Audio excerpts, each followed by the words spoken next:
বিশ্ব চ্যাম্পিয়ন্স লিগে সাকিব আল হাসান ও মাশরাফি বিন মুর্তজাও ইচ্ছা করলে খেলতে পারবেন। সাবেক দুই তারকার জন্য দরজা খোলা থাকবে বলেও জানিয়েছে বাংলাদেশ চ্যাম্পিয়ন্স দলের অন্যতম পৃষ্ঠপোষক সানিয়ান তানিম। ক্রিকবাজার শোতে মুস্তাফিজের বোলিং নিয়ে পার্থিব প্যাটেল বলেন, সে দারুণ বোলিং করেছে। আপনি তার বোলিংয়ে অনেক উন্নতির ছাপ দেখতে পারবেন।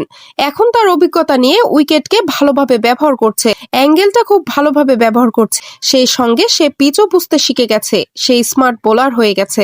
আইপিএলে ইম্প্যাক্ট প্লেয়ার নিয়মের বিরুদ্ধে কথা উঠেছে জোরালোভাবেই। এবার এই নিয়ম নিয়ে অন্যদের সঙ্গে বিরোধের সুর মেলালেন কায়রন পোলার্ড। মুম্বাই ইন্ডিয়ান্সের ব্যাটিং কোচ কোনো রাগঢাক না রেখে এই ব্যাপারে কথা বলেছেন। তিনি বলেন, আপনি যদি ব্যক্তিগতভাবে আমাকে জিজ্ঞেস করেন আমি এটা পছন্দ করি নাকি করি না, আমি সোজাসুজি বলতে পারি আমি এর সমর্থক নই।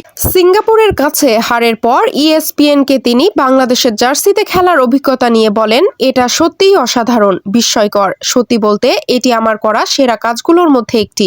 আমি এর চেয়ে ভালো কিছু আশা করতে পারতাম না, অবশ্য বাছাই পর্বের বিষয়টি বাদে।